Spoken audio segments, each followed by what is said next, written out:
are here in our car. Doing a dance, doing a song, driving along on the road to WrestleMania. We got tons of pit stops on the way, though. It's a road trip. You're with your friends. You want to get some snacks. You got to go to the bathroom. You got to do all this stuff. So we're going to do all that and more here on the Shoot Brothers Wrestling Podcast. You got Mike the Shoot Shepherd, Cameron, the Pit Crew Osborne. Vroom, vroom. And we got lots of big stuff. I mean, the wrestling never stops. St. Patrick's Day Slam happened. NXT's got a pay-per-view as well coming up. We got action everywhere. Yeah, you know. You couldn't have said it better. Just like you said, we're on a road trip, which is going to come with some bumps. You know, maybe you get a flat tire somewhere along the road. Maybe you got to take a piss. You know, maybe there is no food for a long stretch of the highway, and then you're just kind of arguing with your siblings or something like that. But you are right. What are we now? 2.5 weeks? 1.5 weeks away. 1.5. Jesus. Yeah, this is our second last show before the big double show. Before the shows of shows, as these people. I guess is it the show of shows? Shows of shows now? I think they just encapsulate the whole weekend and call it the show of shows. The whole weekend is the show of shows. We got a lot of fun action coming up. Of course, like you mentioned, St. Patrick's Day Slam. NXT 2.0 is putting on their first, honestly, like their first, like in front of real people kind of thing, like not in front of a controlled environment. Which is really exciting. Really looking forward to that because this is episode 176. Let's get into the show. Before we get into our weekly wrestling action, let's crown a brand new Tweet of the Week champion. It's the Tweet of the Week. It's the Tweet of the Week. Oh, baby, you are right. Actually, I like it in the Twitter world when there's actual competition to the Tweet of the Week. It's not just kind of one thing that I see and I'm like, boom, that's the one. A lot of competition. But we're going to keep it a little more positive this week. Honestly, this tweet's only competition was the extremely bizarre response to the Control Your Narrative rules new wrestling company, which seems like a glorified Raw Underground, just without Shane McMahon and Marina Shafir. That's really kind of what it feels like. I've seen a few videos, which of course probably doesn't do it justice or whatever, but yeah, very small looking crowd in venues from what I saw. One clip when Strowman got thrown into a little kid or something. It looks like it's still meant to be kind of like a shoot fight. Kinda. Yeah. But I mean, it's wrestling. We all know it's wrestling. Weird. I don't know. I probably won't be tuning in unless I hear something really crazy. Yeah, probably won't be tuning in unless the walls are about to break down or something. So, we're gonna go a little more positive this week because this week's Tweet of the Week champion goes to now two-time Tweet of the Week champion Andrade El Idolo, or whatever you want. Almas. Yeah. Well, we can call him whatever. But Andrade, you are Brandon now two-time Tweet of the Week champion. Because over the weekend, Andrade and his partner Charlotte Flair, my queen, I guess the two of them went to a family wedding. Andrade posted a video on his Twitter account of Charlotte catching the bouquet. Ooh. That the bride threw, traditionally, meaning if you catch the bouquet means that you are next to get married. And Andrade responds by saying he posted a video with the caption "Uh-oh," and then that emoji with like this straight-faced, opened eyes, kind of face. Hey, that's Charlotte's catchphrase. Uh-oh. What a great 2 weeks. What a great 2 weeks that was. But Andrade, now two-time Tweet of the Week champion. Congratulations. Glad to see you're getting wins somewhere. I mean, hey, he already gave her the ring, so that wedding's probably going to happen sometime. It's going to have to happen sometime, and why not happen live on TBS on Wednesday nights? Wow. Yeah, if they could do that. Imagine that. Featuring Ashley Flair. Featuring Ashley Flair, of course, as we know. Ric Flair can walk her down the aisle. or strut down the aisle. Yeah, something. Whichever one he wants to do. But congratulations to Andrade, Tweet of the Week champion. So let's get into our wrestling action then, shall we?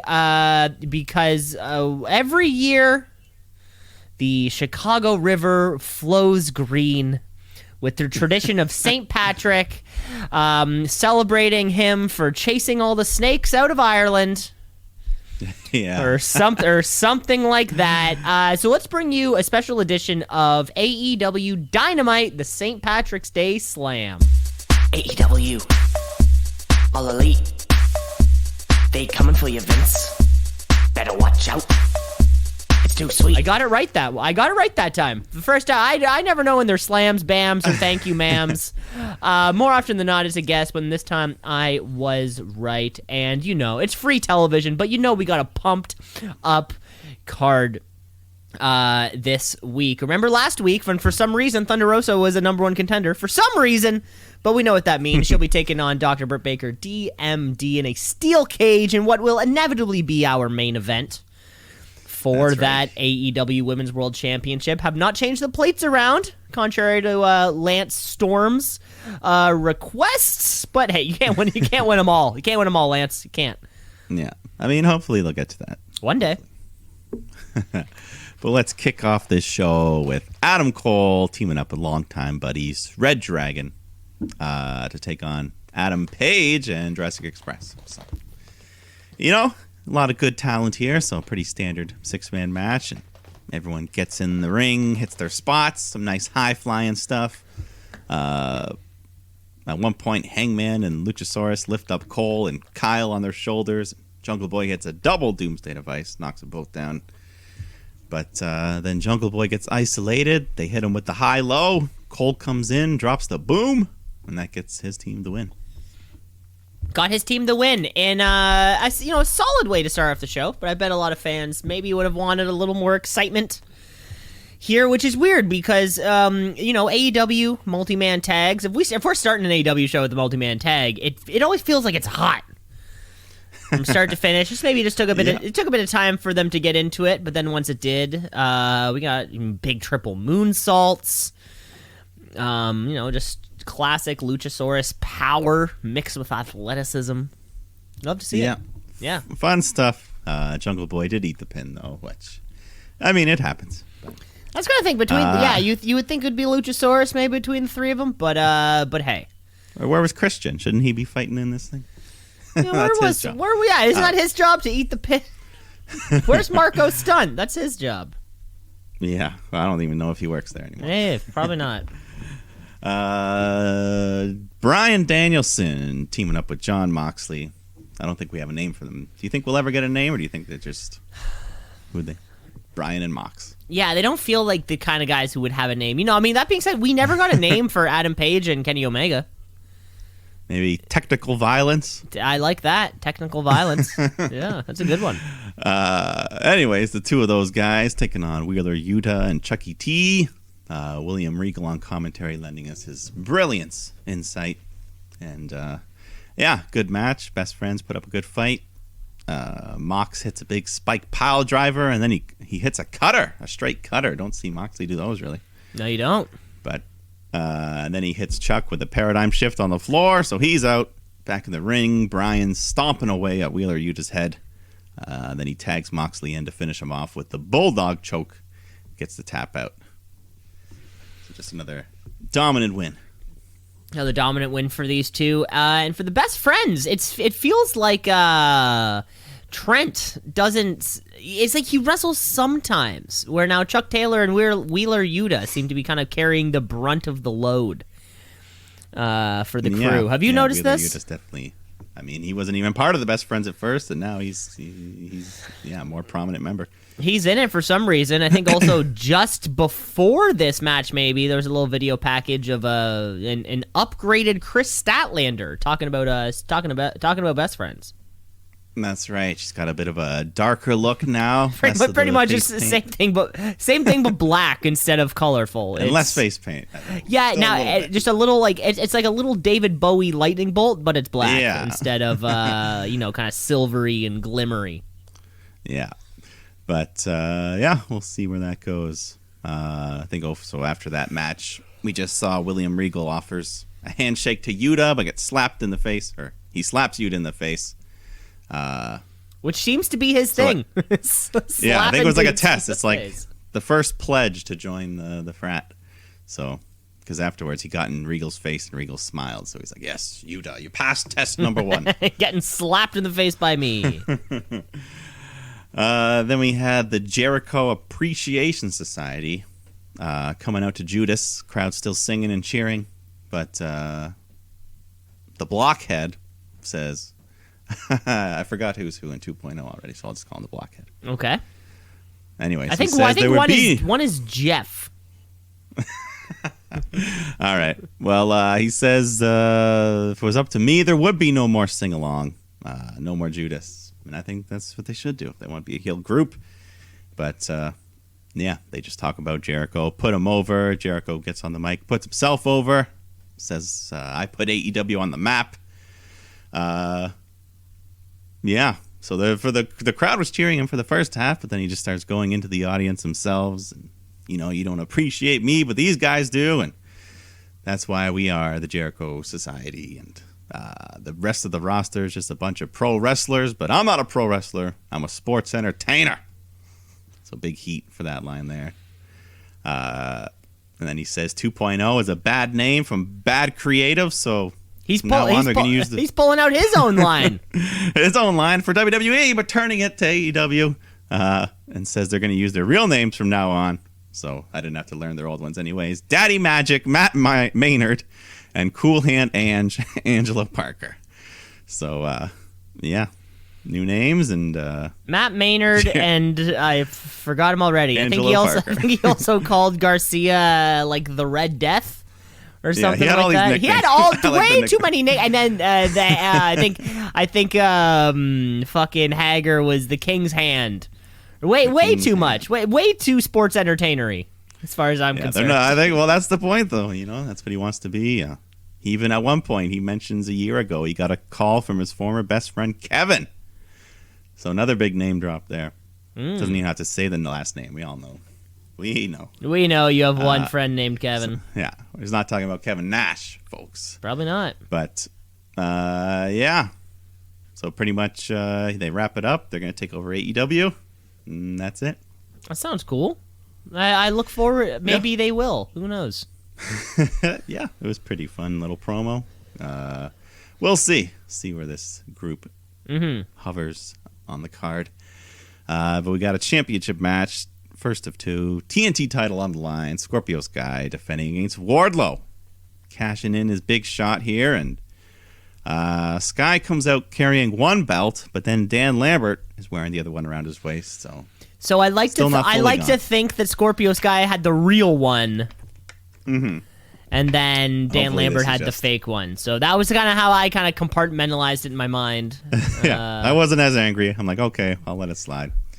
And Lambert looks so funny. And that's the thing. He looked funny doing it. Like, Sammy Guevara did it as a serious babyface, and it just didn't fucking work. But throw it on Dan Lambert. It's like over his tucked-in shirt. It's just tucked in shirt on silly. Jeans. It was perfect. Exactly. I'm like, wow. Dan Lambert he's been in the wrestling business for like 3 months. One of the best, and he's one of the best. It's funny. I'm watching SportsCenter on TSN, and I see him pop up just talk about fighting. I'm like, oh yeah, he's actually a real American Top Team is thing. like one of the top MMA gyms on the planet, and he's in charge of it. I feel like also somewhere there it was like he had his whole team, he had his whole American Top Team, all like after their practice or whatever. He's like, hey guys, who wants to make a little extra cash? And then like Paige Van Zandt put her hand up, and Jorge Masvidal put his hand up. It's like, hey, you, and you. Okay, come with me on Wednesday, and it's fucking working out for him. Yeah, it's been a fun ride. But so was this Wardlow babyface turn. And Mr. Mayhem, the crowd's all chanting for him here. And, of course, the American Top Team all causing trouble on the outside of the ring, which allows Scorpio to gain control. But Wardlow fights back. He hits the first powerbomb, then the second, then the third. We all know what's going on. But then Dan Lambert jumps on the apron. So he's distracting Wardlow. Scorpio rolls out of the ring. Wardlow goes after him. And that's when Shawn Spears comes out. He's got the chair. So Wardlow's distracted by him. MJF runs up, shoves him from behind, head first into the steel ring post, which dazes Wardlow. And then, he gets back in the ring, and Scorpio rolls him up, gets the 3, retains the title. So I thought it could have taken a little bit more to put down Wardlow than just the ring post. Yeah, and the diamond, dynamite diamond ring. Yeah, because he didn't punch him with that till after, didn't he? I think that was kind of like the very last thing that he did. Yeah. Mm-hmm. So either way, Wardlow got screwed. I think we could see that coming. Unfortunately, we all saw it coming, though. Yeah, it's part of the, he had to do it because now we're going to get the big blow off versus MJF with his contract on the line. So and finally become free. The crowd was giving us a lot of CM Punk chants during this match, and I kind of half thought to myself, just CM Punk come up and make the save against MJF, but he never did.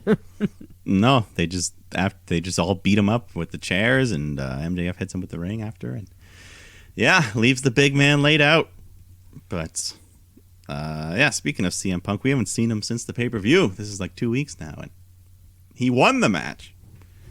Yeah, usually that particular thing is reserved for the loser. Yeah, maybe he just lost so much blood he needed some. That's also possible. Yeah, he needed to take some time off. Well. After this, we got Private Party taking on the Hardys, who are there. They're billed as the Hardys specifically, not Hardy Boys, just the Hardys. Yeah, and with an S, not with a Z or anything like that. It's just. So I don't know if that's trademark or if that's just because they're like, well, we're nearing 50, maybe we're not the boys anymore. Yeah, that's a good point. I never thought about that. Because if it's is their name Hardy? I think their real names are Jeff and Matt Hardy. Yeah, I don't know how does that work. But maybe like Hardy Boys is, I don't know. Because John Cena always talks about how Vince McMahon owns his name, but no one else ever talks about how Vince McMahon owns their name. So I don't know. Yeah, I'm not sure. I don't know. It's all. We don't know. Tony Khan does, but crowd doesn't care. They're pumped to see the Hardys, and match was fine. Nothing too crazy. Short and sweet. Eventually, the Hardys hit the Twist of Fate Swanton Bomb to get the win, as expected in their debut.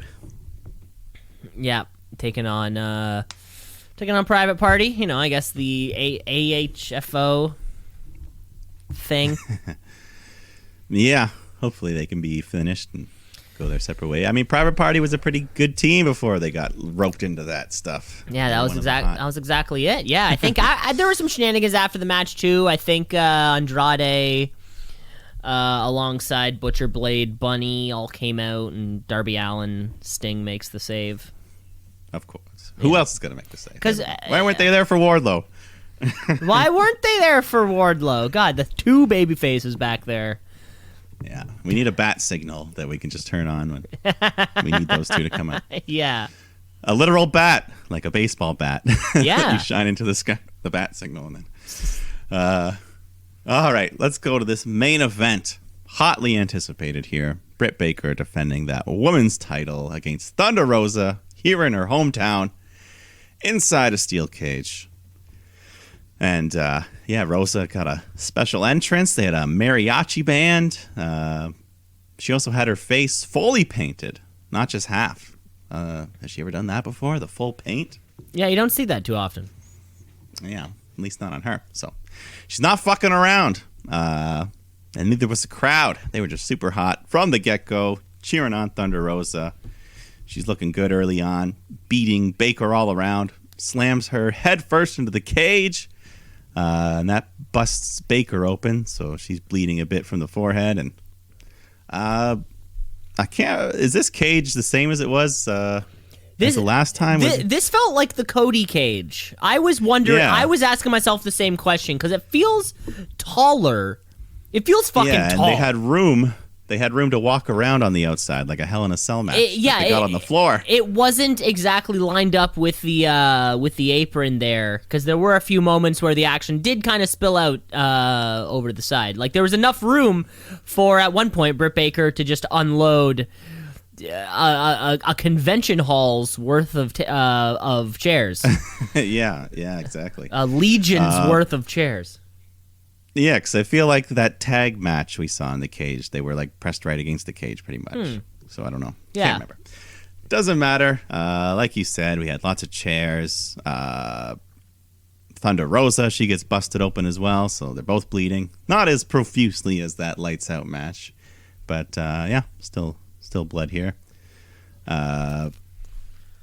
Well, yeah, Rosa bled more than Baker in this one, so it was hard to tell because of the face paint. It's hard to tell like where the blends in a little bit. Where does the blood stop and the face paint begin? But yeah, so the chairs get into play, and late in the match, the referee gets taken out accidentally, and that's when Rosa hits the Fire Thunder Driver, but there's no ref to make the count. So Britt just piles up the chairs, then climbs to the top rope, hits the huge avalanche air raid crash right onto the pile. That's when Aubrey Edwards comes in to make the count, but Thunder Rosa kicks out. So Baker grabs a bunch of the chairs, sets up the old chair table, and then stacks more chairs on top of them. So it's just a big, jagged mess here. They climb up the ropes, and Rosa's able to grab Britt, slams her head into the cage, and then she falls back, spine first, onto this mass of chairs. This looks very painful here. It didn't break. Okay, so like 7 chairs piled on top of each other are stronger than Tony Storm walking past an announcer's booth. That's crazy. I mean, I don't know if they were supposed to break. They were just supposed to fall. I think it was supposed to, like fall, collapse mode. But I think, they like did in the replay, and you can see like when she hits them, the legs of the top row of chairs just push out enough to get caught in the back part of the bottom chairs so nothing breaks. I was like, wow. What are the odds that it happened this way? It made it look so much worse, too. When shit doesn't break, in a good it's way. way worse than when shit does break. 100%. Yeah, super painful looking. Oh, just yeah. like shoulder blade. So Thunder Rosa makes the cover, but Britt kicks out from there. And that's when we get the thumbtack bag. Pour them all over the place. Thunder Rosa gets dropped into the pile there, but then Baker tries to get her in the lockjaw. Rosa's trapped, so she bites Baker's hand. Baker switches to the other hand, but then Rosa grabs her arm and just slams it down right into the thumbtacks, slamming Baker's own hand. Like 7 times. It's like, that had to hurt. Yeah. You can't fake. Those are real thumbtacks, folks. Real thumbtacks, folks.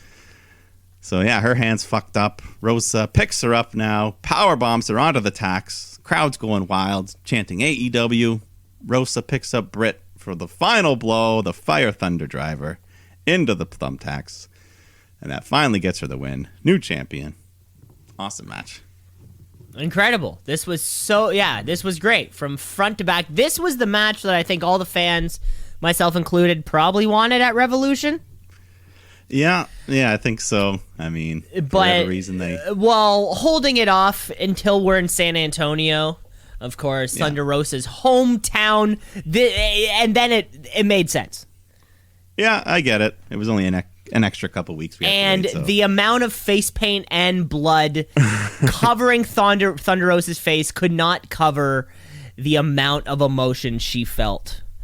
That's right. The tears blended in. It was instant. And then the fucking confetti's going off. And crowd was going off. Dustin Rhodes was there. Yeah, comes give her a hug. I think he's also from Texas. I think. Yeah, he's from Texas. Maybe he's like the Fit Finley. He's the Fit Finley of the AEW women's division. Yeah. For sure. Damn. Great stuff. Great ref bump, too. There was just all sorts of things. Aubrey Edwards did that thing in this match that I feel like she's done before, which as an official, kids, if you're out there and you want to be a professional wrestling official and there's thumbtacks involved, Just don't do your count so close to the thumbtacks, because there was she did I think one of the ones that I think Britt Baker ends up kicking out of. She goes like, and she's just slamming her hand right into thumbtacks. I'm like, fuck. It was a hell of a match. Do you think better? Do you like it better or less than their Lights Out?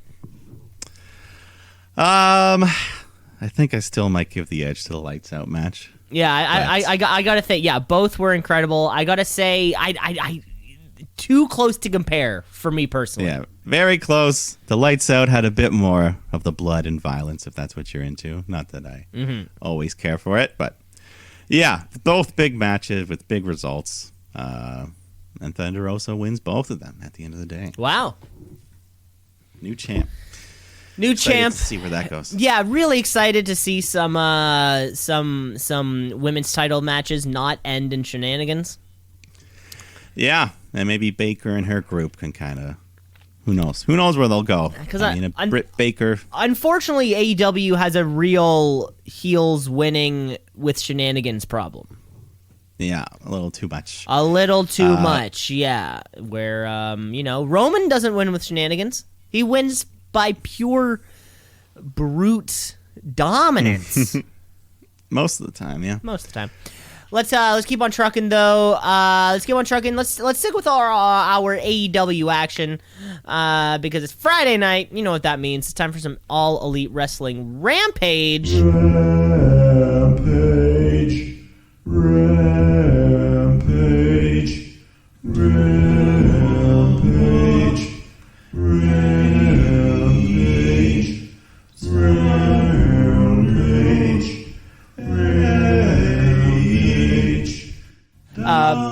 Where we kick off. It was almost midnight by the time this one started. I think it was after March Madness. I think. Yeah, so it started at like 11:45. Just made it Friday. Yeah, 2 hours later than usual, which is crazy. But we do kick off with a couple people. They just would have seen each other just on Dynamite right before. Darby Allin taking on the Butcher. Mike, I remember last week I was confused as to how the Butcher and the Blade got involved with the AHFO. Mm-hmm. If you can recall, I was like, what the hell were they doing before?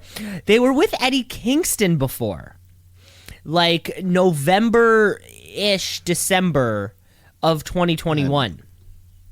I don't even remember that. Exactly, don't even remember that. And then because Eddie Kingston was with Lucha Bros, and then he brought in Butcher and the Blade also. But then Lucha Bros go back over to Pac, and then the six of them had a little thing for a couple weeks. But then after Revolution, yeah. We figured it out. It took a while to figure it out.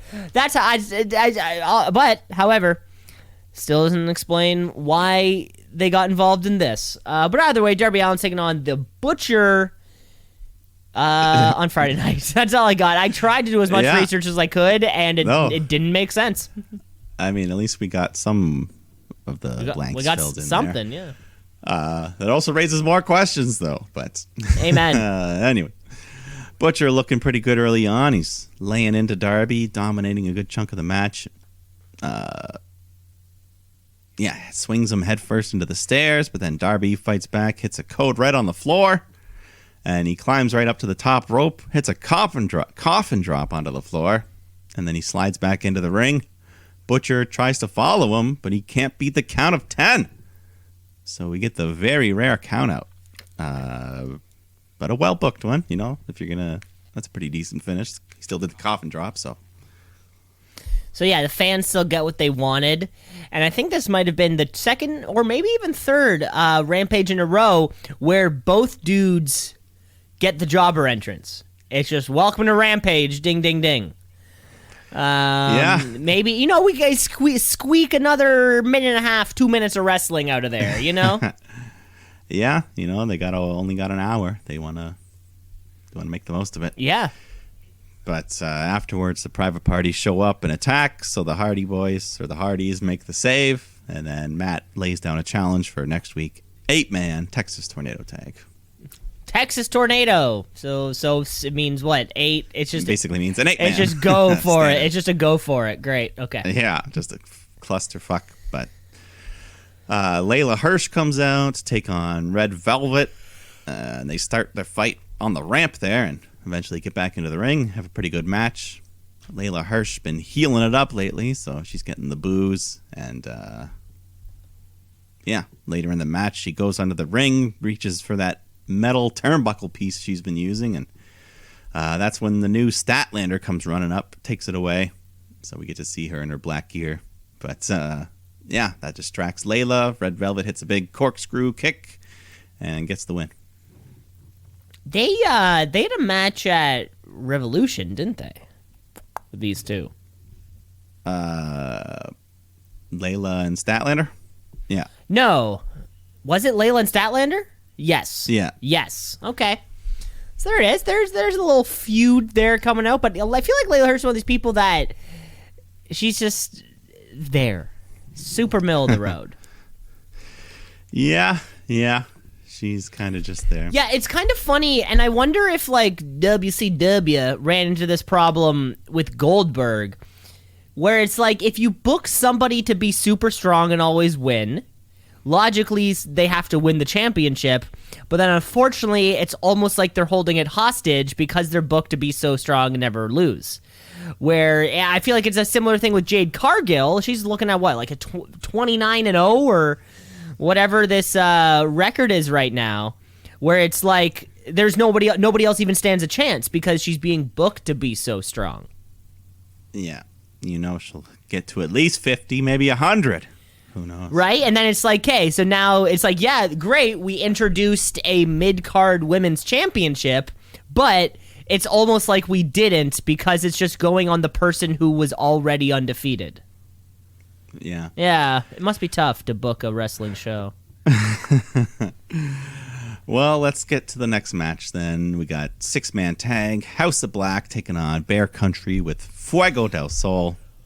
But yeah, just a dominant performance by the House of Black. Fuego gets one little hope spot, but then Buddy Matthews cuts him off, hits his finisher to get the win. What's that one called? What's Buddy Matthews' finisher called? What it was. Yeah. It was Murphy's Law. It can't be that anymore. But it's not called that anymore. But it's fucking nuts. It's a great move, yeah. It's great. Quick twist and violent. And I swear, impact. I don't mean to comment on people's physiques, but I think Buddy Matthews put on a good 120 pounds of muscle since leaving WWE. Like, and that's a conservative guess. Well, he had to keep around that 205 limit before. And now he's easily 340. Yeah. Weighs about as much as this next man, Keith Lee, coming out to take on Max Caster for the main event. Everyone in the crowd singing Bask in His Glory, chanting Keith Lee, whoop, whoop. And, lots of support for the big man here. Mm-hmm. Yeah, put on a pretty solid match. You got Bowens on the outside causing shit, of course, helping Caster get his moves in, but then Lee just cuts him off, hits the Big Bang Catastrophe, gets the win. Right after the match, though, Starks and Powerhouse Hobbs jump in and attack him. Acclaim hit him with a boombox, so it's 4 against 1 here. But then Swerve, I was going to call him Swerve Scott. Swerve Strickland. Swerve Strickland comes out with the chair to make the save. And, helps him out. Chris Jericho is being very annoying on commentary. Yeah, he's most of the night. Most of the time, he's annoying. Just too much overreact. It's like, Swerve Strickland! Why is he here? What? Chris Jericho's always confused why somebody is there. What's he doing here? It's like, what's he doing? Yeah. It's like, I don't know. He works here. He works here. I don't know. He sees a guy in trouble. He's a guy who works here. There was one, that finished off the show. The babyfaces stood tall. Swerve Strickland coming in as a babyface, alongside if you help out Keith Lee, you're a good guy. I think as far as anyone's concerned. There was one backstage, I can't remember if it was Rampage or Dynamite this past week. A little backstage segment there, and Tony Schiavone, hardest working man in professional wrestling, back there, and Swerve and him are talking to somebody, and Swerve looks at Tony and says, "Whose house?" and then Tony very agreeing with you, and just like, yes, Swerve's house. As he go, it was like so not aggressive or intimidating at all. It was more just like, yes, Swerve's house. This is factually correct. It is Swerve's house.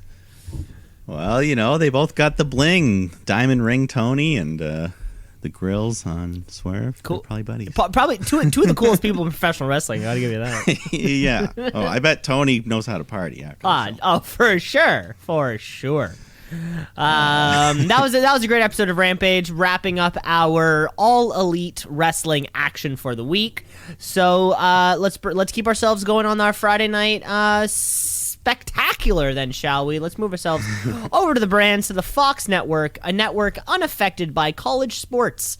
We bring you Smackdown Live. Okay, folks, it's Friday night. It's time for Smackdown Live. It used to be on Tuesday, but then I think it was on Friday before, though. No, wait, we used to film it on a Thursday and then release it. It's just Smackdown. So like we said, we opened the show. We're on the road, baby. We only have another week and a half until the Universal Championship and the WWE Heavyweight Championship are unified. Yeah, allegedly. It still says that on the Wikipedia. It still says unifying. Yeah, I mean, we don't. We'll see what happens with the belts. Webster's Dictionary defines unification. I mean, they can bring them together, split them apart. Yeah, why the hell Marriages don't always last. No, they don't. The Bloodline, though, this might be forever. They come out. Roman Reigns cuts a promo on Lesnar, who's not here tonight. Roman also has a new shirt. It just says greatness on a different level, and I think that's his catchphrase. He drops that as well. Yeah, I think because it was made to look like God, right? Like, it's spelled like down, G-O-D.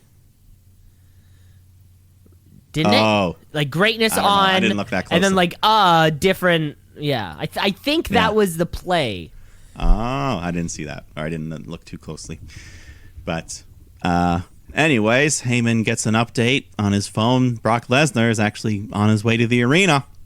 So the Bloodline book it to the parking lot. They get in their Reigns' car. And that's when Brock Lesnar shows up, just tearing in on a giant forklift. And he drives right into the vehicle, smashes through the windows. Luckily, the Bloodline all escape without injury. But, they jump out of the car, and Lesnar picks it up, lifts it right off the ground, flips the motherfucker. Bloodline run off into their backup truck and drive off. So good thing they had that. The backup truck, yeah. Lesnar almost gets that too, though. Brock chases, he grabs onto the door and just rips it off the side like the Hulk. Jesus. Before they speed off. A lot of cars getting the treatment over the past couple weeks here. Yeah, but so Brock just says fuck it. He puts on his cowboy hat, carries out that car door with him, walks right out to the ring. And then just cuts a scathing promo on Reigns, says, I'm coming for blood, and see you at Mania. Is that a tease that we could get some blood at WrestleMania? Well, I think the last time these two met at Mania, Roman ended up with a face full of it. Yeah, they're like, we don't want razor blades, but you can elbow a man in his head as hard as you can. Yeah. That's less dangerous to bleed due to impact. Yeah. Blunt trauma to the skull and brain. Exactly. We know wrestling. Come on. Yeah. Nakamura and Rick Boogs taking on the Lethal Lovers Los Lotharios. So they gained more names. Weird. I don't know. They just like the letter L. But anyways, they take the L here, lose the match to Boogs and Nak after Boogs hits the Boogs Cruise. Just an easy tune-up match on the way to WrestleMania for them. Yes, easy tune-up because the momentum is really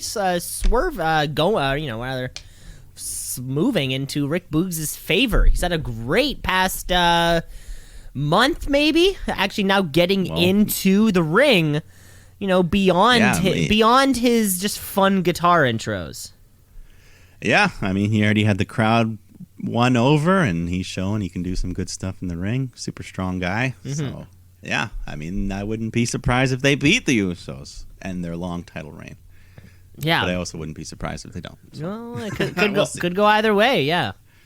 Yeah, but we'll touch more on that next week. For now, the Viking Raiders team up with Drew McIntyre to take on Corbin, Jinder, and Shanky. So really nothing too crazy here. Crowd had fun, though. Drew hits the Claymore, gets the win for his team. Okay. Drew's looking for a tune-up, too. I think he's taking on... Corbin, probably. Yeah, well, the way things have been going, seems like Drew and Corbin have a date set. I mean, that feud's never ending. But we got some more WrestleMania practice. Naomi and Sasha Banks teaming up against Liv Morgan, Rhea Ripley. And it was a pretty good match, going back and forth. Crowd was hot. Sasha hits a frog splash. Naomi hits the split-legged moonsault. Makes the cover, but Liv breaks it up. And then we get the big Tower of Doom spot in the corner. All four women, giant suplex.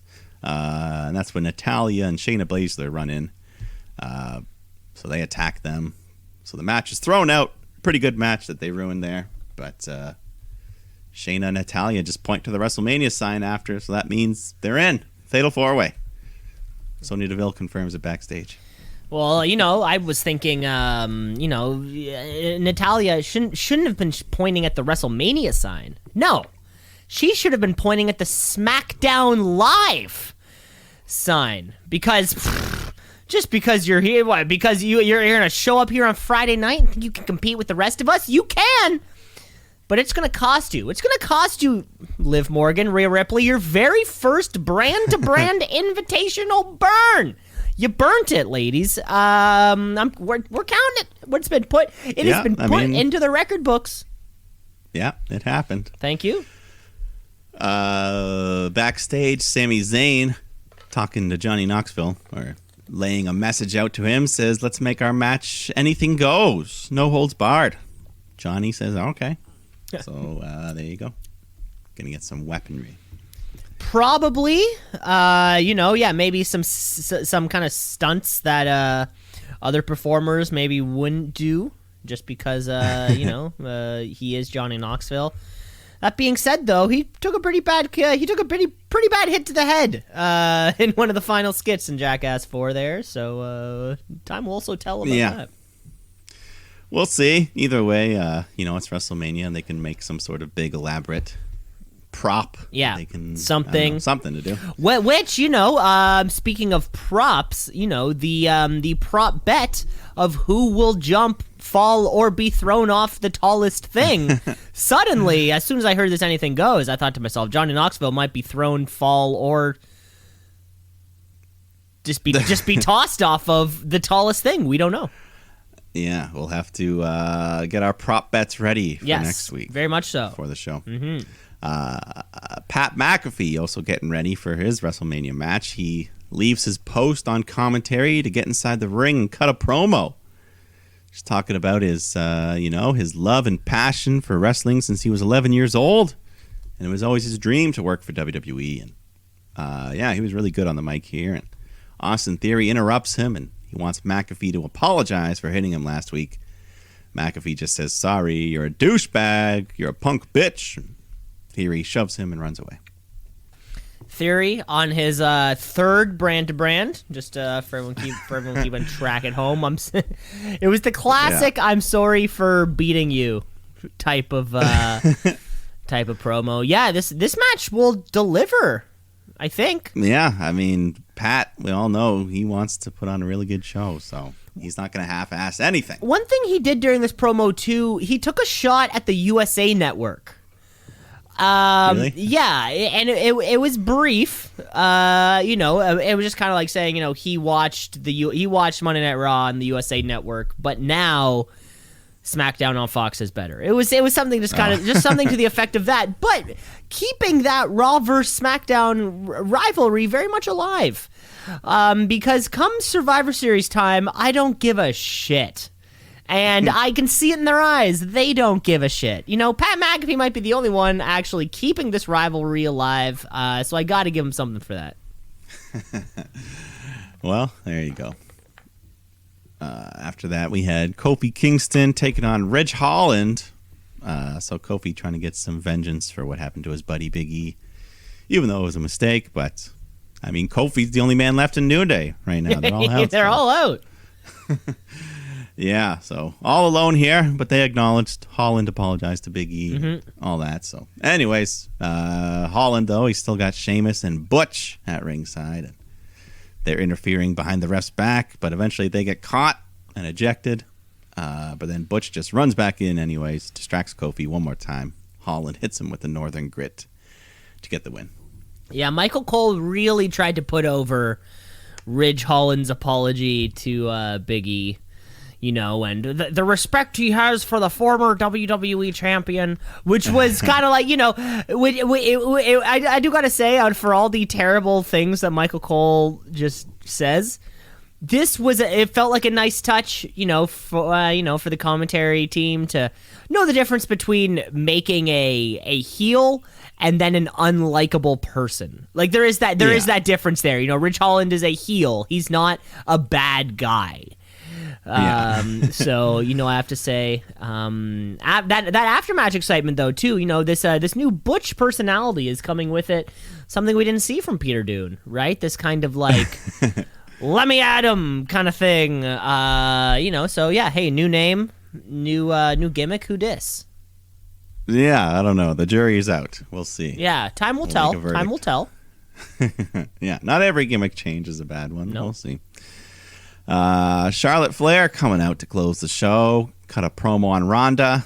So Rousey comes out to reply, and Charlotte ends up taking a swing at her with a kendo stick, but Ronda ducks down, beats her up for a bit, but then Charlotte's able to grab that kendo stick and starts choking out Ronda with it.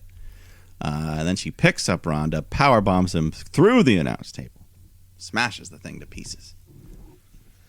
Is this match going to have a stip? What do we think?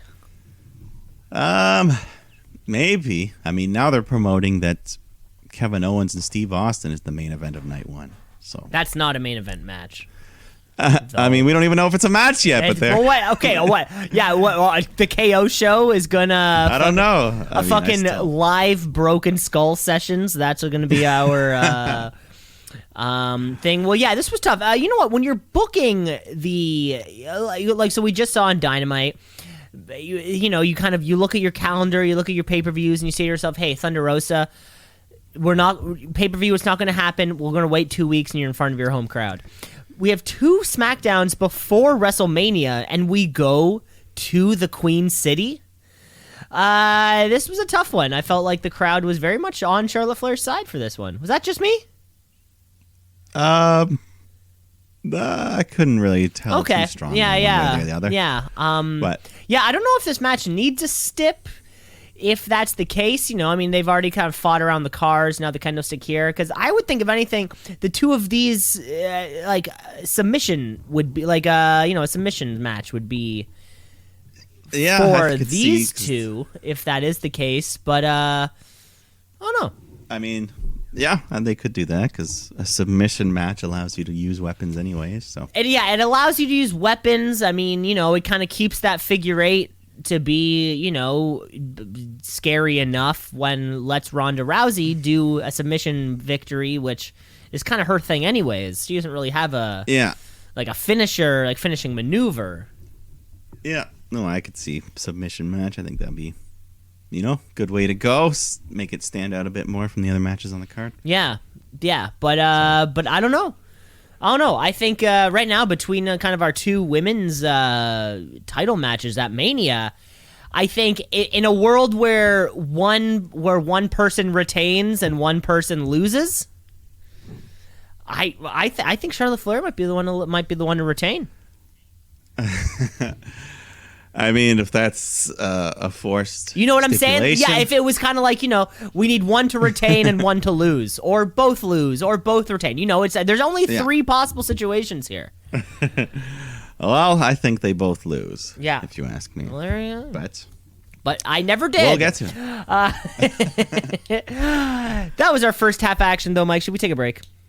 Yeah, let's take a little break. We're going to take a break. We're going to come back because we still have some Monday Night Raw. We still, of course, have our NXT 2.0, so you're going to want to stick around. Let's shoot, yeah, let's shoot, yeah, let's shoot, brother, yeah, let's shoot, yeah, let's shoot, yeah, let's shoot, brother, yeah. here with the second half of the podcast here, folks. Thank you for sticking it out through the break. And very excited for this year's WrestleMania. Now, we'll be at 3 years in a row now of 2 nights. And it kind of feels like it's here to stay. Yeah, I mean, that's what Uncle Dave has said as well, that's kind of the feeling going forward, is everything works better. You know, you'd rather have 2 4-hour shows than 1 7-hour show even, so you can still have more content, but it just feels way better this way. Exactly. You can sell twice as many tickets. I mean, New Japan does like 4 shows now, don't they, for Wrestle Kingdom or something? No, they do. They did a third this year, but I think the third was a special. Because the first 2 were like the 4th and the 5th, and then the next show was on the 8th or something, but it was like still under the umbrella of. Does that make sense?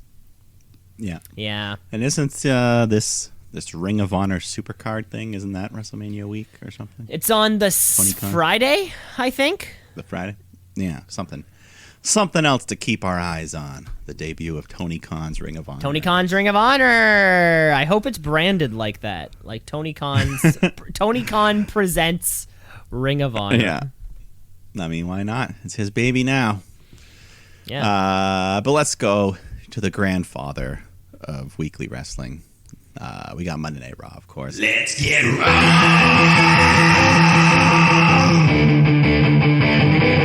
Let's get raw.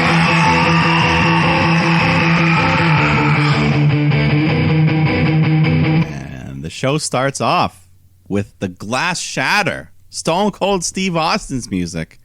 Crowd's going, what? But then out walks Kevin Owens, wearing a bald cap.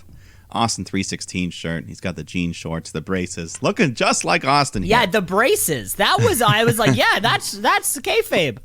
Yeah, that's a good touch there. But crowd's not very happy. Big boos. They got tricked. They thought they might see Austin. And Owens just cuts a promo, steals a bunch of Austin's catchphrases. He's talking like him. Crowd's chanting, "We want Austin."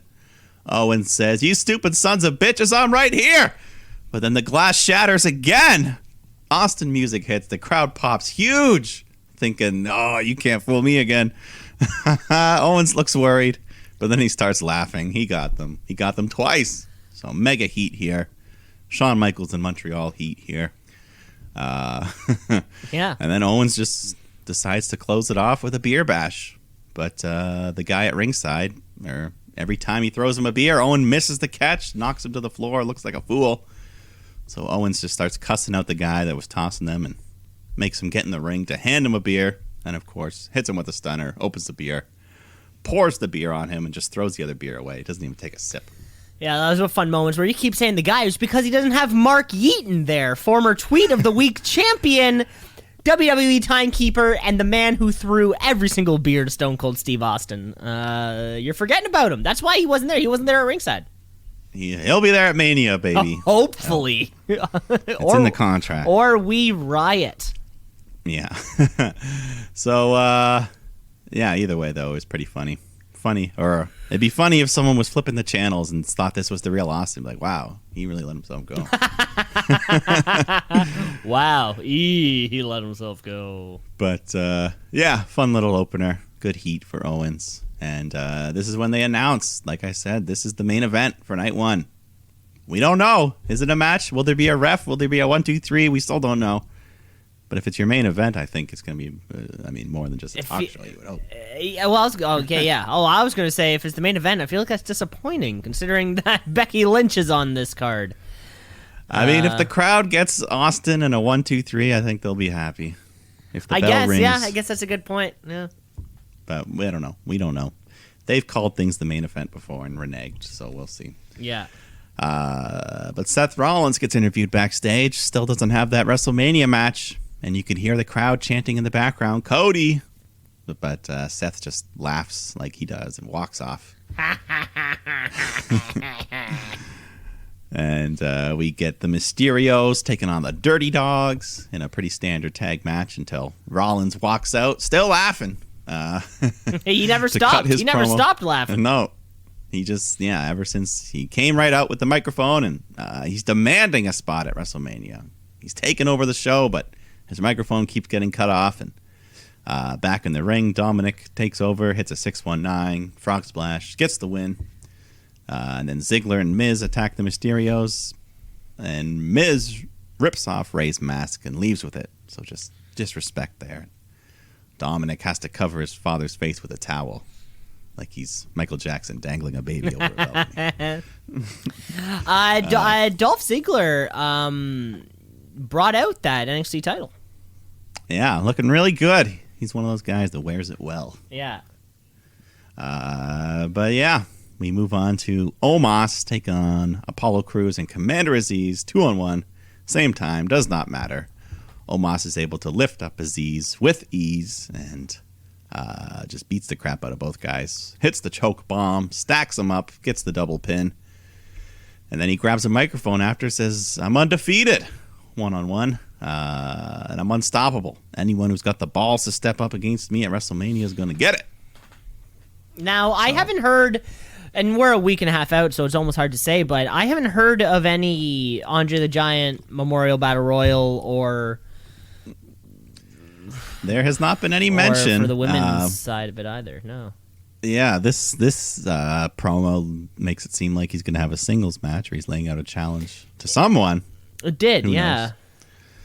knows? Yeah, I don't know who that could be.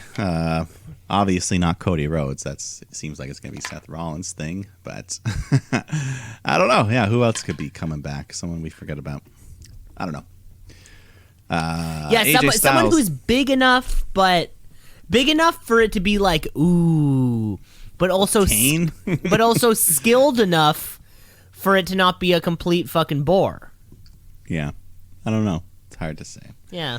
AJ Styles, though, comes out next, gets a big reaction, starts cutting a promo on his opponent, Edge, and he's ready to beat the shit out of him, but then Seth Rollins comes out. He's hijacking the show again, and crowd's chanting Cody again as well, and Rollins says, now, rumors are a lot of fun, but rumors don't make moments, and I'm living for my WrestleMania moment. AJ just says, cut the crap, what do you want? And Rollins says, go home, I'll take your spot against Edge at Mania. And he says, no way. And Sonya and Pierce come out and say, okay, Rollins, this is your last chance. If you fight AJ tonight and you can beat him, you get his spot at Mania. Okay. So one more chance. One more chance. And we get Styles and Rollins. That's which is a good little takeaway. Yeah, nothing wrong with that. Backstage, Zelina Vega, Carmella having a disagreement. So Zelina smashes Carmella's phone. Mella slaps her in the face. They start brawling. They have to get pulled apart. So, not good for the tag champs here. Not good for the champions. The imminent implosion, I'm sure. Possibly. Then we go to the ring for Liv and Rhea taking on Natalya and Shayna. Just more practice for WrestleMania here. Crowd though, they love Ripley and Morgan. They're a good team, working well together. Ripley gets taken out though. Liv gets double teamed, and they hit her with the heart attack. Shayna pins her, and they eat the loss just like that. So. And as soon as I kind of saw this Liv Morgan and Rhea Ripley team, I guess we saw them on Friday night prior, I was like, yeah, this is a team. This is way more cohesive than fucking Nikki Ash and Rhea Ripley. Just give Liv Morgan some, just black gear, and I'm like, yep, you're a team now. That's all it needed. That's all you just put a little bit of black was the only thing you needed to actually look like a team, and it's great. Yeah, I immediately started pulling for him. Yeah, I think I'd rather see them than even Sasha and Naomi win. I think so. Yeah, I feel like they've earned it more. Yeah. I don't know. And Liv Morgan still hasn't had that title. She's the only one that hasn't won a title out of those four. Good point, yeah. Out of all of them. Yeah, I guess so, yeah. She's the only person... well, not only that... I guess... Shayna. I always want to forget about her. Yeah. Shayna Baszler is a former tag champ. Carmella is a former SmackDown Women's Champion. So I guess really... Everyone but Liv. Yeah. Maybe it'll be her time. I hope so. Becky Lynch comes out to cut a promo, and They announced that she broke a bone in Bianca's throat last week with that vicious chair assault. But this is all kayfabe, of course. So. And I learned there were bones in the throat. Yeah. I forget what they call it. They gave the technical term. Right. But anyways, Becky just kind of goes over, her last couple of years dominating the division and she calls the title her precious, like she's Gollum. I don't know. She hit on a lot of things here and talks about power and glory and the prize, the top of the mountain, and she's not afraid to lose her soul to keep her spot. So, yeah, basically she'll do whatever it takes to win. Whatever it takes. Should be a hell of a match. This could main event night one. Yeah, if it was up to me, this would be the match I'd put on last. Oh, yeah? Becky and Bianca, yeah.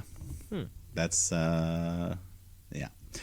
But we'll book the show next week. But one thing we can finally book, we have a date. Mark it on your calendars, folks. April 4th, Veer Mahan is coming to Monday Night Raw. He's coming just in time for the Raw after Mania. Yeah. If this was April 1st, I wouldn't believe it, but April Honestly, 4th, yeah, if it's in April 1st, I'm like, now they're fucking with us. I feel like, because the Raw after Mania is usually a pretty hot crowd, I feel like they're going to meme. They're going to cheer him just out of the meme. They'll be like, oh, he's here. Or maybe not. Maybe they'll just shit on him. We don't know. Well, he's supposed to be a big guy, I mean, he's supposed to be a big deal. He's supposed 6 months of build for whatever. Maybe he'll be like the Funkasaurus. He'll come out as a completely different gimmick. Who knows? Maybe. He could be on something. We go to Finn Balor taking on Austin Theory once again. But this time Pat McAfee coming over for some guest commentary here. And he ends up getting involved, of course, mocking Theory at ringside. Gets right in his face, does the suck it, crotch chop. And this just helps Balor go on a roll here. Goes for the coup de grace, but Theory avoids. So McAfee jumps on the apron again. And this time Balor catches Theory with an inside cradle. Gets a 3 count. Which is cool. I guess Finn Balor, does he have a date? I mean, he's the U.S. champ. I feel like you may or may not remember. I do. Well, that's why I was asking if he's got something to do. Yeah, no, me too. Yeah, I don't know. Is he? I don't know yet. I guess we'll have to see. But we have a week. We got a week. Yeah, we'll get to that. But after that, we had RK Bro taking on Alpha Academy. Just another WrestleMania preview. They're just doing these little ones, but wrestling's good. Crowd's hot for RK Bro. Gable and Riddle have a nice sequence together, ending with Riddle hitting the Bro Derek to get the win here.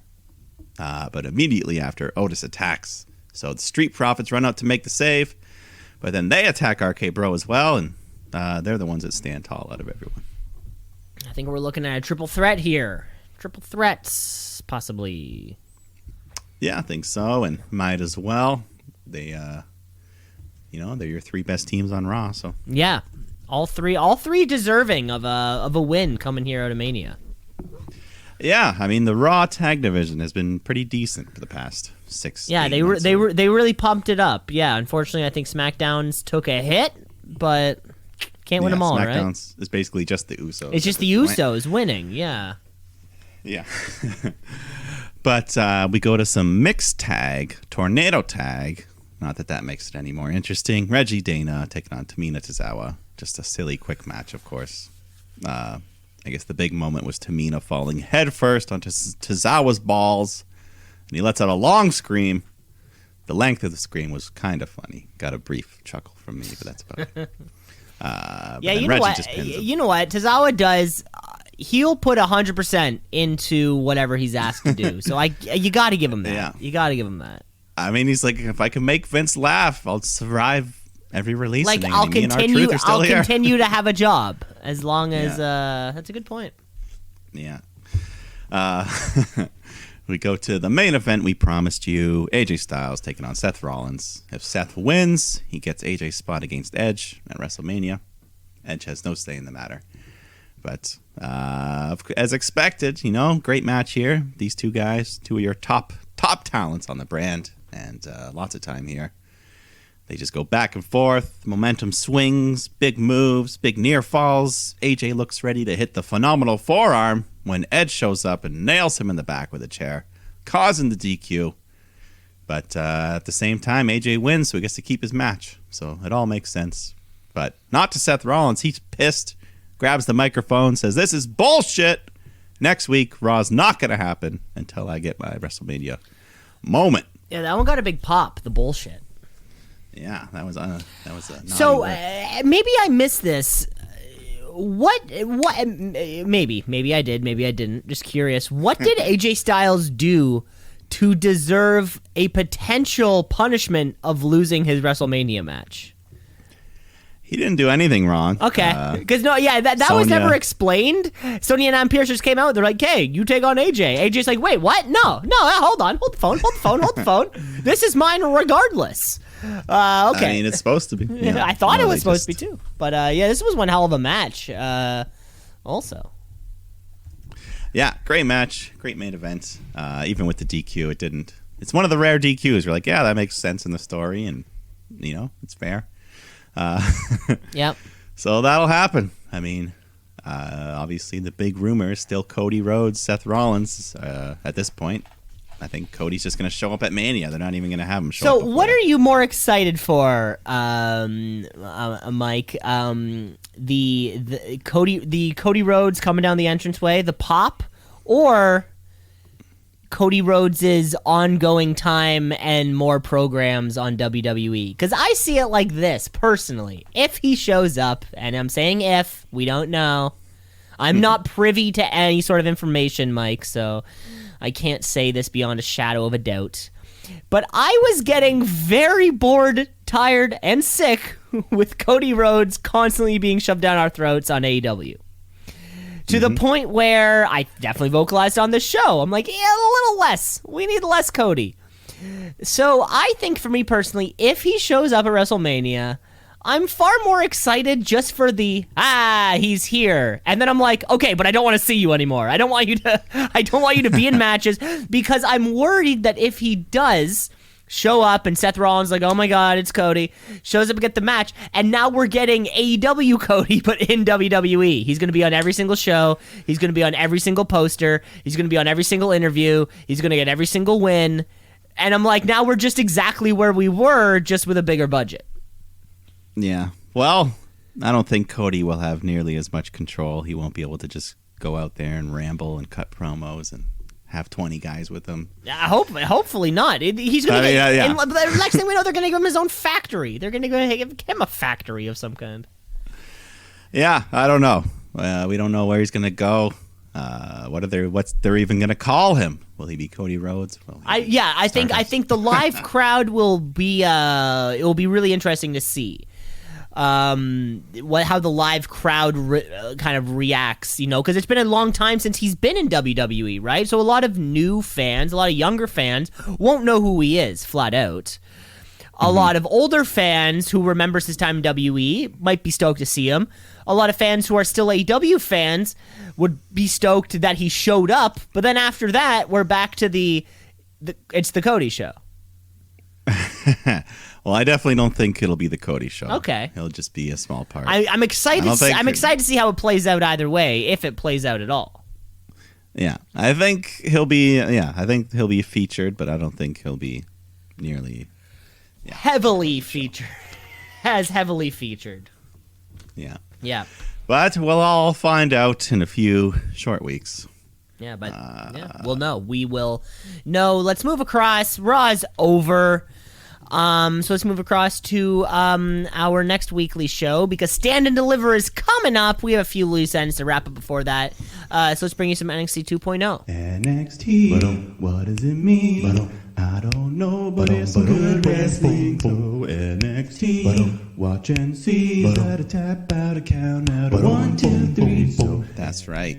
Kicking off with some wrestling action. Roderick Strong taking on Solo Sikoa in a North American ladder match qualifier. And, I mean, Roddy, he's just really cooled off here since basically losing that Cruiserweight title. I was going to say just disappeared. Since 2.0. Since 2.0, yeah, as well. He's very, very little featured of Diamond Mine. Or yeah, he was once the leader. Now he's kind of the last guy there. Yeah. I don't know. Anyways, he looking good, though. Looking good in the ring. Gets lots of moves in, but Solo fights back and just takes over. Hits the big Samoan splash. Gets the win. So he's going to stand and deliver. Roderick Strong has not won a match since losing to Carmelo Hayes at New Year's Evil. Well, there you go. So not a single win in this calendar year. No. And, well, all of those losses occurred on main event tapings or dark matches. This is only his third match on NXT of this year. So what's happening with you, Roddy? Yeah, when's that contract running? When's that contract up, Roddy? After that, we got Tony D taking on Dexter L in an interesting matchup here. And Indy Hartwell watching at ringside, but then Persia and Duke Hudson come out to watch as well. And later on in the match, Tony tries to grab his crowbar, but Indy stops him, and Persia snatches it from Indy. Then Tony and Persia play tug of war with it, and she lets go. Tony flings back, hits Dexter in the head with the crowbar. Ref didn't see it, so Tony follows up with his twisting perfect plex to get the win. And then, cuts a low promo on Ciampa after, and Ciampa just shows up from behind, hits him with the fairy tale ending. And that surprised the hell out of me, too. But I guess, this is happening. Dexter Lumis is just kind of the, the unfortunate loser of 2.0. And I say unfortunate because we've said it before. He seems so perfect for 2.0's new gimmick. But for some reason, they didn't like him. Yeah, I don't know. Maybe he's too old for them. Maybe. Who knows? Then we got Fallon Henley taking on Elektra Lopez. Briggs and Jensen in Fallon's corner and Legato in the other. So they all doing their thing. And it doesn't really matter, though. Lopez just kind of dominates the whole match and hits a big sit-out powerbomb to get the win. Mm-hmm. Legato, do they have a date? Don't think so. Yeah, don't care about them anymore. Nope. Braun Breaker, though, he's got a date tonight against Bobby Roode. And, last week we got a little tease of it, but this week we got the full-on glorious entrance for Roode. The whole shabam, the robe, the prop, everything. And pretty good match, too. We don't get to see Roode have an extended singles match like this too often. And the crowd was hot for both these guys. And, of course, Ziggler was there getting involved as well, but the ref catches him and ejects him from the match, so he's gone. And the two guys fight to the top rope, and Breaker hits a beautiful top rope hurricanrana, the Frankensteiner there. But Roode kicks out of that, and he's able to hit his glorious DDT, but Braun kicks out of that. So, Roode climbs up to the middle rope, jumps at Braun, but he gets caught midair right into the power slam, and that gives Breaker the win. But nice finish, good match here.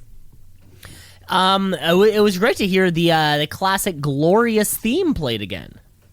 Yeah, no, he got the full entrance from him. It was awesome. One of the best Bobby Roode matches in a long while I can think of. I can't think of one better or anything. I can't think of one. I mean, since his NXT title run, really. And even then, I can't think of a single one. Even that wasn't really much. Yeah. Well, I'm sure it was. I don't remember. So, Yeah. But, at the end, Braun's walking up the ramp. Ziggler comes out, super kicks him from behind just to get the last laugh. So. Yes. Yeah. Because that's our big, that'll probably be our main event on that night. I think so. On that 2:30 afternoon. On that faithful brunch. We still got to pick some spots, though. More North American ladder match qualifiers here. You got Grayson Waller taking on the A-Kid.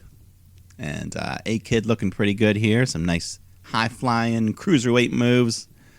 But then Waller just takes over. He ends up hitting his somersault stunner and gets the win to earn his spot in the ladder match. I'm really liking this A-Kid kid. Yeah, no, he looked really good here. And Yeah, he reversed. I think before Waller hits the kind of rolling. What do you call it? Rolling stunner, rolling cutter. It's something like that. Rolling stunner. Yeah, the first time he did it, he calls caught him in a kind of like a sleeper hold type thing around the back. That was pretty damn cool. Yeah, you almost had him. Almost had him. Yeah, exactly. Yeah, but I think it's great for Grayson Waller to get the win. I think he needs to be the brand's top heel. He needs to be. Somebody needs to be hit. So why not him? Yeah, they've been building him up pretty good. So we'll see. But afterwards, they also announced that there's going to be one more chance for the A-Kid, as all the guys that lost, him and Roddy and Cameron Grimes, they'll have a triple threat match for that final spot. Okay, redemption for one of them. One of them, not Roddy. After that, Creed Brothers take on Grizzled Young Vets. Just a hard-hitting, solid tag match here. And eventually the Creed Brothers go on a roll, hit the big, they do their double team move with the basement lariat to get the win. Yeah, is that that's what these guys have been doing now? What is happening with these tag belts, tag team championships? Well, I think the Creed Brothers are going to win them next weekend. That'd be fun. I mean, seems like it. They've just been steamrolling over most of the guys here, and I'm still not an MSK guy. I still don't think I like them. Yeah, and they're kind of flip-flopping now. They were being baby faces, now they're kind of acting heelish. I don't know, but Creed Brothers, those are your next tag champs. Okay, that'd be nice to see. After this, we got Duke Hudson taking on Gunther, which is always nice to see. And he was laying in those chops, just those massive, heavy chops, echoing through the building here. You could see Hudson's chest just quickly turning into a big, bloody, just ground beef. And crowd's loving it. I mean, he tries to chop back as well, and every chop Gunther gives, they're just chanting, holy shit. And, I got to give Duke Hudson credit. He hung in there pretty good. Put up a good fight. But Gunther just hits even more vicious chops and closes it out with the big power bomb, gets the win. But really good. I thought this was probably the best match I've ever seen Hudson have here. That's cool. Even though most of it was taking a beating, it made him look really tough. Just all those chops. Walter looking a little more like thinned out. Looking lean. A little. He's more kind of times that we see him. Yeah, but LA Knight comes out after to talk to Gunther and just tells Gunther, I'll knock your blockhead off your dad body. So he's not impressed with his body yet. But takes a swing at Gunther and gets beat down 3-on-1 until MSK run out to even things up. And they clear the ring. Okay, not bad. Not bad. Not bad. That'll be a decent match, Gunther LA Knight. But let's close this out. We got the Dusty Cup Finals here. The women's side, Dakota Kai, Wendy Chu taking on Io Shirai, Kaylee Ray. Crowd's pretty hot into all four of these people. And Wendy, once again, just doing her sleepy time offense. At one point, she even pulls up a pillow to block a 619 attempt from Io. So very clever there. That's legal, right? I guess so. I guess so. You know what? As soon as I saw this, though, I was thinking I need more pillow spots. I like the pillow spot. I like the pillow spot. Not quite spot of the year, but hey, we can work. We can work with this. It's almost like when she's Wendy Chu has some Orange Cassidy-isms in her. Yeah. What's more devastating, getting slapped in the head with a chair or getting slapped in the head with a body pillow? Well, it depends what's in that pillow. Yeah, and I like how she used it as a defensive mechanism. Yes, it wasn't on the offense. That's correct. Yeah, so that's cool. But she is dealing with Io Shirai here, one of the best competitors in history of NXT. So she's not going to deal with this sleepy time bullshit, and of course, everyone else just getting involved. Got a good amount of time here. Lots of big near falls. Dakota Kai hits her double foot stomp off the top rope. Chu follows up with her reverse splash, landing pretty hard on Kaylee's head. She makes the cover, but Io breaks it up. And then her and Kaylee just go on a roll. Kaylee hits Wendy with the KLR bomb. Io hits the moonsault. And just like that, they got the 3 count Io, Kaylee Ray, Dusty Cup champions. Dusty Cup and new. Yeah, I was kind of hoping for Wendy and Dakota there, but the miracle Cinderella story is over.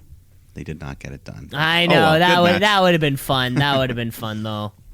Yeah, still a fun match. Good tournament overall. It was pretty good tournament here. Yeah, it's fun. It's fun to see something on the line. Something at stake. So. Yeah, and we got this team out of it. Wendy Chu kind of put her name on the map. Yeah, it really did. Yeah, in more ways than Mei Ying ever could. Quite frankly. And then at the end, Toxic Attraction. They come down to interrupt the celebration and sling some insults. But then Kaylee and Io say, hey, guess what? We're not using our Dusty Cup win to challenge for the tag titles. We're going to both challenge for your NXT title, Mandy. So that makes Stand and Deliver now a fatal 4-way match. Because apparently they have the power to do that. Yeah, which was weird. Weird, but interesting. So yeah, they all just come to blows at the end. Cora Jade comes out, helps the baby faces, and that's your match. So we don't know if JC Jane and Gigi are going to defend their titles or what. Have they ever defended those titles? At least in once, a meaningful way? I mean, maybe Wendy and Dakota will get the title shot anyways now, even though they lost. Hopefully. Might as well. Right? Yeah, that was the end of your NXT, and pretty much wraps up the wrestling week. Wraps up the wrestling week. Only time for one more thing, and that is to give you the Wrestler of the Week. With the Wrestler of the Week, of the Week. Wrestler of the Week, of the Week, of the Week. The Wrestler of the Week, of the Week, of the Week. The Wrestler of the Week, of the Week, of the Week. The Wrestler of the Week. Mike, I'm going all the way back to Dynamite. Thunder Rosa, I got to give it to you. Not only was it one hell of a match, and just the ultimate you deserve it chance raining from the San Antonio Stadium dome, confetti, everything. You saw it on her face. Sometimes it's more than just a plot line people write. Sometimes it's more than that, and Thunder Rosa could not be more deserving of the highest honor a woman can achieve in All Elite Wrestling. So congratulations, Thunder Rosa. Congratulations for all those reasons and more. Unanimous decision. I'll go with Thunder Rosa as well. Yeah. Good. Yeah. Good stuff. Looking forward to see who her first defense is. Yeah, looking forward for anytime we go from a heel to a babyface champion. I'm always excited. I'm always like, yeah, let's go. Let's take on all comers. It's so full of promise, right? I'm like, for all we know, Thunder Rosa is coming out and just being like, open challenge, let's go. And then I'm like, hell yeah, I'm in this. Come on. It's so full of wonder and hope. Yeah, we'll see. We will see. But that was the entire run of the show. I gotta say, thanks for listening, folks. Rate, review, like, subscribe. The show's everywhere. Be sure to come back next week. Next week will be our possibly penultimate WrestleMania show. We might have to squeak a second one in there to cover all of the action. But WrestleMania weekend, truly one of the most exciting weekends of the year. And I can't wait. Yeah, gonna be a lot of fun. We'll figure out all the schematics. But yeah, it's gonna be wild.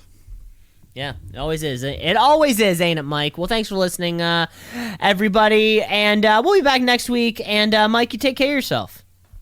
All right. Have a good one.